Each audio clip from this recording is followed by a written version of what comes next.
Hey guys. So पिछली classes में we understood what is the game of energy, right? That means हमें energy क्यों चाहिए, so that we can easily maintain our chemical structure against the works of entropy. ये हमने समझ लिया था, right? फिर हमने ये भी समझ लिया कि भाई ओरिजिनली ये सोर्स ऑफ एनर्जी इनऑर्गेनिक थे, बाद में ये सोर्स ऑफ एनर्जी ऑर्गेनिक बन गए। Very good. अब ये सोर्स ऑफ एनर्जी जब ऑर्गेनिक बन गए तो हमें करेंसी भी चाहिए थी, और करेंसी बन गई हमारी ATP, because ATP can store approx a good amount of energy because of negative charges and resonance stabilisation. अब हमें क्या समझना है कि इस ग्लूकोज जैसे मॉलिक्यूल से हम एनर्जी निकालेंगे कैसे। Once again this is an overview lecture, that means we are not going into the details of every step, we are understanding the bigger picture here. ठीक है, तो हमें पूरे लेक्चर्स में, इस चैप्टर के लेक्चर्स में ATP, glucose, number of carbon and energy carriers पे ध्यान देना है। तो समझते हैं पहले C6H12O6, this is one glucose molecule. इस ग्लूकोज मॉलिक्यूल में बहुत सारी एनर्जी टैप्ड है। क्यों? क्योंकि इसमें बहुत सारे CC एंड CH बॉन्ड्स हैं। देखो ये याद रखना कि इसमें COH बॉन्ड्स भी हैं, but COH bonds are actually already partially oxidized। partially oxidized होने की वजह से उसमें ऑलरेडी कम ऑक्सीजन एनर्जी है। सो हमें चाहिए CC और CH बॉन्ड जो ग्लूकोज वाले मॉलिक्यूल में भरे पड़े हैं। अब ग्लूकोज का मॉलिक्यूल 6 कार्बन कैरी करता है, ठीक है, और इसके बीच में बहुत सारे CC और CH बॉन्ड्स हैं। मैं इसको तोड़ूंगा और क्या बनाऊंगा? I will make a 3 molecule pyruvate. So pyruvate is 3 carbon compound, but क्योंकि मेरे पास ओरिजिनली 6 कार्बन थे तो मेरे पास 2 मॉलिक्यूल ऑफ पायरुवेट बनेंगे। ठीक है, 6 carbon compound broke into 2 molecules of pyruvate, क्योंकि पायरुवेट एक 3 कार्बन कंपाउंड है। अब क्योंकि मैंने कुछ सीसी बॉन्ड्स तोड़ दिए तो मेरे पास कुछ तो एनर्जी मिल ही जाएगी मुझे, तो मुझे कुछ एनर्जी ऑलरेडी मिल जाएगी in the form of ATP, और उस एटीपी को हम कहते हैं 2 एटीपीज। तो कितने मिलते हैं हमें? 2 एटीपीज मिलते हैं सिर्फ। नेट 2 एटीपी मिलेगा हमें जब हम ग्लूकोज को पायरुवेट में तोड़ेंगे। अब इस रिएक्शन को आप कहते हो ग्लाइकोलाइसिस। अब ये रिएक्शन इतना भी खराब नहीं है, क्योंकि हमें सिर्फ एटीपी ही नहीं मिल रहा, हमें एनर्जी कैरियर्स भी मिल रहे हैं। ठीक है, अब वो एनर्जी कैरियर्स क्या हो सकते हैं? इस केस में एनर्जी कैरियर्स हैं 2 molecule of NADH, nicotinamide adenine dinucleotide with hydrogen. Nicotinamide dinucleotide hydrogen. समझो हुआ क्या बेटा? आपने इनके बीच में एक बॉन्ड में आपके हाई एनर्जी इलेक्ट्रॉन को रख दिया।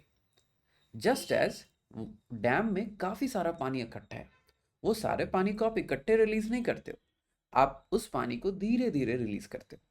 तो वही हम कर रहे हैं, हम ग्लूकोज को एक बार में उसके सारे 6 कार्बन, सारे 24 एनर्जी रिच बॉन्ड्स को, सॉरी 12 एनर्जी रिच बॉन्ड्स को इकट्ठे ब्रेक नहीं कर सकते। अगर ऐसा किया तो सेल ओवरवेल्म हो जाएगा एनर्जी से, इसलिए उसको सीक्वेंस में तोड़ रहे हैं।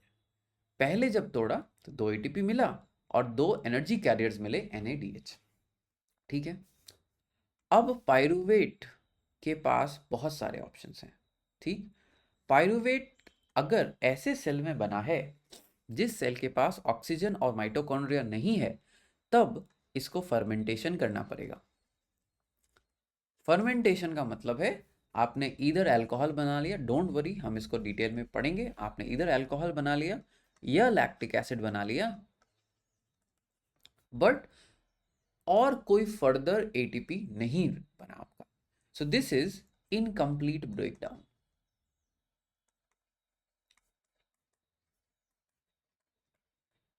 ये है हमारा incomplete breakdown. This was option number 1।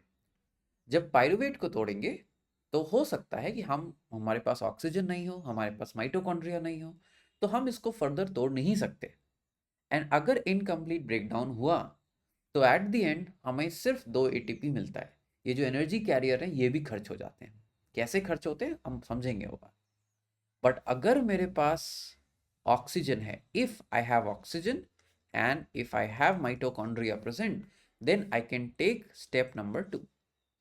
अब स्टेप नंबर 2 कैसे होगा? Pyruvate is converted into molecule of acetyl coenzyme A. Another molecule है। इस मॉलिक्यूल में 2 कार्बन होते हैं, और क्योंकि 2 पाइरुवेट थे तो 2 मॉलिक्यूल ऑफ एसिटाइल कोएंजाइम में मिलेगा। ये चीज आपको याद रखनी है। एक ग्लूकोज से 2 पाइरुवेट बना, तो इसके आगे जो भी हो रहा है वो 2 बार होगा। क्यों? क्योंकि 2 पाइरुवेट है। एक पाइरुवेट 3 कार्बन कंपाउंड एक एसिटाइल कोएंजाइम में 2 कार्बन कंपाउंड बनाता है। तो 2 molecule of pyruvate 2 molecule of acetyl coenzyme ए बनाएगा। बट देखो, मैथ्स को थोड़ा ध्यान देना पड़ेगा। 2 molecule and 3 carbon gives you how many carbon? 6। पहले भी 6 था, अभी भी 6 है। अब 2 एसिटाइल कोएंजाइम में का 2 मॉलिक्यूल 2 कार्बन ईच, कितने मॉलिक्यूल हुए? कितने कार्बन हुए? सिर्फ 4। बाकी के 2 कार्बन कहाँ हैं? अब यही चीज हमें ध्यान रखना है कि कार्बन का काउंटिंग मिस नहीं होना चाहिए। सो इसके साथ एसिटाइल कोएंजाइम में बनाने के साथ हम कार्बन डाइऑक्साइड भी बनाते हैं। Carbon dioxide is a 1 carbon molecule and इसका भी हम 2 मॉलिक्यूल बनाएंगे, राइट? और अगर हमने ऐसा किया तो कितने कार्बन आ गए यहाँ पे? 2। So number of carbon has to remain same. इस कार्बन डाइऑक्साइड मॉलिक्यूल का हमें कुछ नहीं करना, ठीक है? सो इस कार्बन डाइऑक्साइड मॉलिक्यूल को हम बाहर फेंक देते हैं। इससे अब हमें और एनर्जी नहीं मिल सकती। It is completely oxidised. Carbon अब ऑक्सीजन के साथ जुड़ा हुआ है। जितनी एनर्जी हम निकाल सकते थे उतनी हम निकाल चुके हैं। बट इस रिएक्शन को सबसे पहले आप क्या कहते हो? आप कहते हो लिंक रिएक्शन। क्यों कहते हैं अभी समझेंगे। लिंक करता है आगे वाले स्टेप से। बट इस रिएक्शन से हमें सिर्फ इतना ही नहीं मिलता। This is not the only thing that we get from this. अगर ऐसा है तो और क्या मिलता है? We get once again energy carrier 2NADH। Clear है? सो हमें सिर्फ एटीपी नहीं मिला, हमें एनर्जी कैरियर भी मिला, which is once again 2NADH। अब एसिटाइल कोएंजाइम ए का क्या होगा? What will happen to acetyl coenzyme A? ये एसिटाइल कोएंजाइम ए माइटोकॉन्ड्रियल में, देखो माइटोकॉन्ड्रिया में तो एंटर कर ही चुका था पाइरुवेट, बट अब माइटोकॉन्ड्रियल मैट्रिक्स में एक सीरीज ऑफ रिएक्शंस होंगे। इस सीरीज, इसको थोड़ा ऊपर बनाते हैं, मुझे नीचे जगह चाहिए होगा। इस सीरीज ऑफ रिएक्शन को हम कहते हैं क्रेब्स साइकिल। एक्चुअली इसको थोड़ा इधर बनाते हैं, मोर स्पेस इज बेटर। ठीक जैसे कैल्विन साइकिल को मेल्विन कैल्विन ने दिया था, क्रेब्स साइकिल को हैंस क्रेब्स ने दिया। अब एसिटाइल कोएंजाइम में क्या करता है? फर्दर ब्रेक करता है। अब ये बात याद रखनी पड़ेगी आपको, एक एसिटाइल कोएंजाइम में एक क्रेब्स साइकिल चलाता, 2 एसिटाइल कोएंजाइम में 2 क्रेब्स साइकिल चलाएंगे। ये आपको समझना होगा। एक एसिटाइल कोएंजाइम में एक क्रेब्स साइकिल, 2 एसिटाइल कोएंजाइम में 2 क्रेब्स साइकिल। अब जब ये 2 साइकिल चलाएगा, एक एसिटाइल कोएंजाइम ए 2 कार्बन मॉलिक्यूल को निकाल देता, बट 2 क्रेब्स साइकिल एक एसिटाइल कोएंजाइम में एक क्रेब्स साइकिल एंटर करके 2 कार्बन मॉलिक्यूल को निकालता। क्यों? क्रेब्स साइकिल में कंप्लीट ब्रेकडाउन हो जाता है। ठीक, एक एसिटाइल कोएंजाइम ए के पास 2 कार्बन थे, 2 कार्बन है, एक क्रेब्स साइकिल में 2 कार्बन डाइऑक्साइड निकालेगा, but number of Krebs cycle कितने हो रहे हैं? 2। सो हम 2 इंटू 2 यानी 4 कार्बन डाइऑक्साइड को निकाल देंगे। 4 कार्बन डाइऑक्साइड एंटर किया, 4 कार्बन डाइऑक्साइड वापस गया। 4 कार्बन एंटर किया, 4 कार्बन बाहर गया। इस बात को एकदम ध्यान से समझना है। This is one of the things जिसमें नीट हमेशा आपको क्वेश्चन करेगा। ठीक है, फिर से सुनो। एक एसिटाइल कोएंजाइम में हैज गॉट 2 कार्बन। एक एसिटाइल कोएंजाइम में can run 1 Krebs cycle and give 2 carbon dioxides. 2 carbon आया था, 2 कार्बन जाएगा। There are 2 acetyl coenzymes, hence they will run 2 Krebs cycle. Each Krebs cycle will cause the exit of 2 carbon dioxide. So total 4 carbon dioxide को आप बाहर फेंकोगे। Clear है? 4 carbon आया, 4 carbon गया। Clear है? अब ऐसे तो हो नहीं सकता, क्योंकि 10th ग्रेड में हम पढ़कर आए हैं कि cellular respiration gives us 38 ATPs. तो ये 38 कहाँ आया? तो 38 कुछ ऐसे आया कि जब Krebs साइकिल रन हो रहा था तो आपको 2 एटीपी और मिल गया। ठीक है, 2 एटीपी क्यों मिला? 1 पर साइकिल, ये आपको ध्यान में रखना पड़ेगा। एक Krebs साइकिल से 1 एटीपी मिला था। एक एसिटाइल कोएंजाइम के लिए, सॉरी 2 एसिटाइल कोएंजाइम के लिए 2 Krebs साइकिल चलाए तो 2 एटीपी मिला। ओके, सो टोटल 1 ग्लूकोज से मुझे 2 एटीपी मिला है। क्लियर है? But this is not the only thing that I get a lot of energy carriers. क्या? कितना? 6 NADH 3 per cycle and I get 2 FADH2 1 per cycle। अब यहां ध्यान से देखना, मैथ्स थोड़ा कॉम्प्लिकेट हो जाएगा। एक साइकिल मुझे 3 NADH देता है। एक साइकिल मतलब एक एसिटाइल कोएंजाइम है। क्योंकि एक ग्लूकोज से मेरे पास 2 एसिटाइल कोएंजाइम है तो मुझे टोटल 6 NADH Krebs साइकिल से मिले। एक साइकिल मुझे एक FADH2 देता है, बट क्योंकि मेरे पास 2 एसिटाइल कोएंजाइम है, मैंने 2 Krebs साइकिल चलाया तो मुझे 2 FADH2 मिलेगा। So total I have 6 NADH and 2 FADH2 from 1 Krebs cycle. Sorry, from 1 glucose. Total I have 6 NADH, 2 FADH2 from 1 glucose. Clear है? So first step was glycolysis. Second step was Krebs link reaction. Third step was Krebs cycle. ठीक है, सारे नाम हम green में लिख रहे हैं। Third step was Krebs cycle. अब क्या होगा? So after the third step is done, ये जितने भी आपके NADH और FADH2 आपने इकट्ठा किए हैं, all this NADH and FADH2 that you have accumulated कहीं भी, they will enter the fourth step. अब फोर्थ स्टेप क्या है? Electron transport chain. मैंने क्या बोला था? ये सारी चीजें जो है एनर्जी कैरियर्स है, दे आर कैरिंग एनर्जी, है ना? अब अगर एनर्जी कैरियर्स हैं, इसका मतलब इनके पास एनर्जी रिच इलेक्ट्रॉन्स हैं। अब दैट मीन्स ये एनर्जी रिच इलेक्ट्रॉन किसी को दे सकते हैं, और जब एनर्जी रिच इलेक्ट्रॉन किसी को भी दिया जाता है, आप फोटोसिंथेसिस में ऑलरेडी पढ़ चुके हो, वो प्रोटॉन का दरवाजा खोलता है और प्रोटॉन एक तरफ से दूसरे तरफ जाता है। So when the electron transport chain, the NADH or FADH2 gives up the electron, what does it do? It creates a proton motive force. Proton का कॉन्सेंट्रेशन ग्रेडियंट डेवलप हो जाता है। क्यों?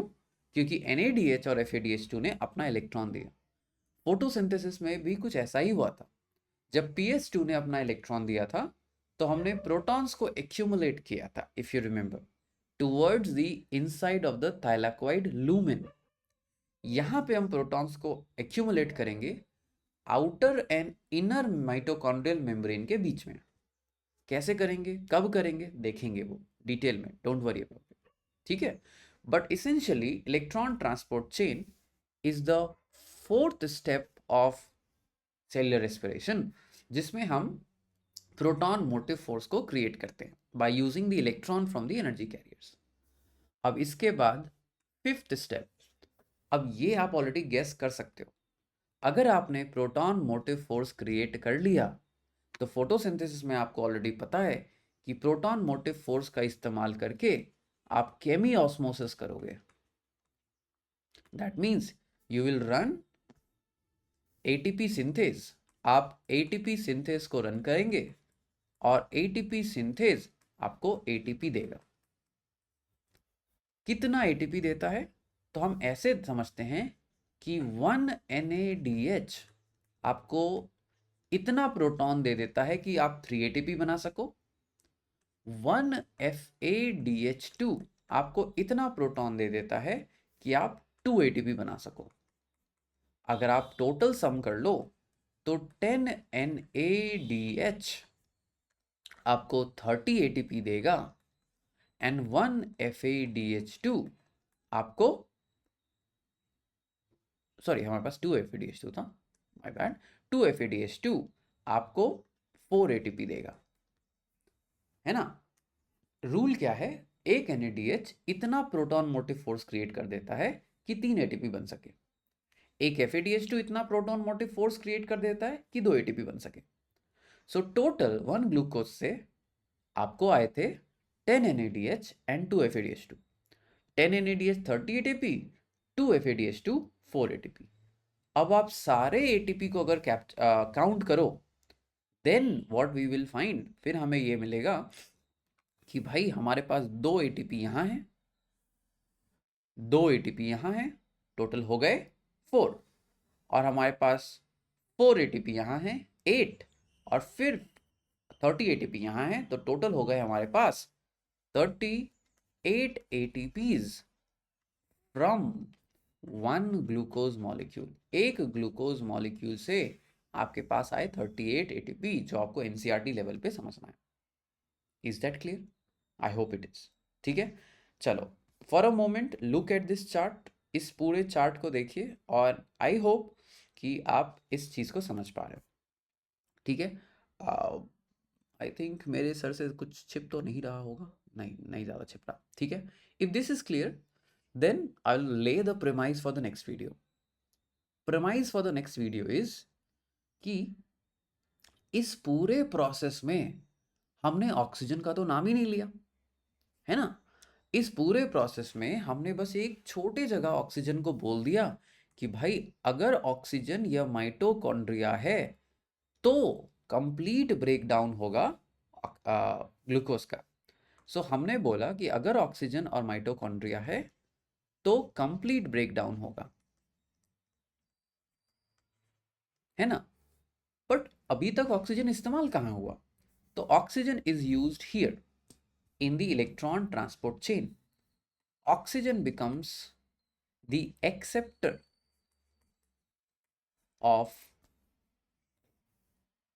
electrons that have lost energy। जब आप dam से पानी को रिलीज करते हो, पानी ने अपना काम टरबाइन घुमा के कर दिया, टरबाइन घुमाया, एनर्जी ट्रांसफर हो गई। इसी टरबाइन से आप मैग्नेट लगा के इलेक्ट्रिसिटी बनाते हो।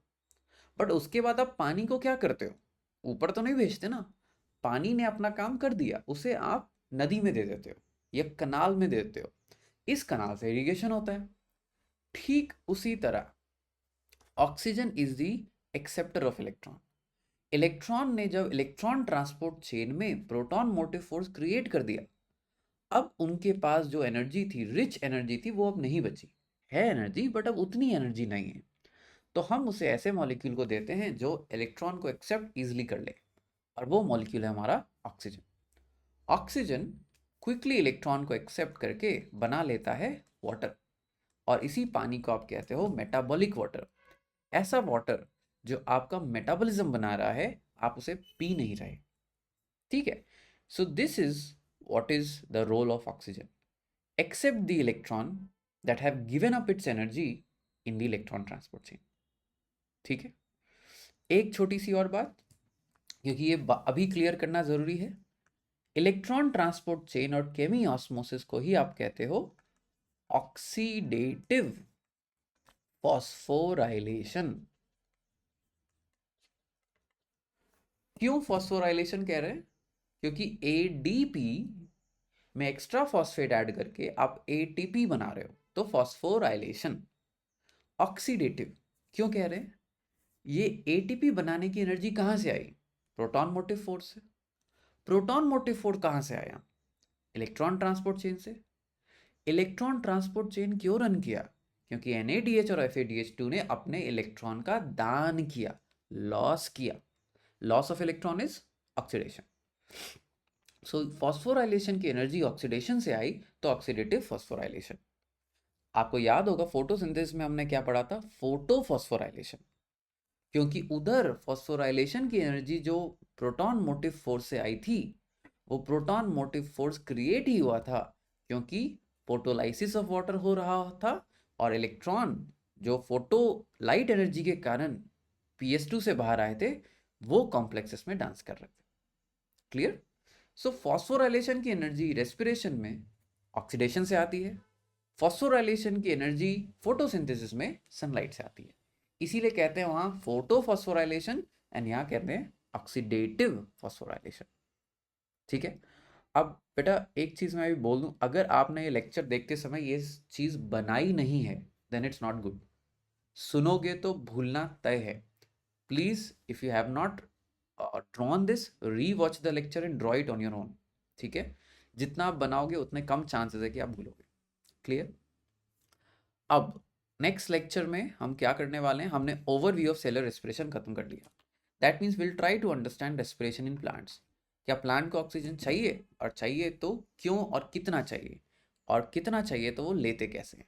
ठीक है, जब वो कवर कर लेंगे फिर हम सेलर रेस्पिरेशन में आके इन्हीं स्टेप्स को एकदम डिटेल में कवर करने वाले हैं। ठीक है, चलो तो see you in the next video.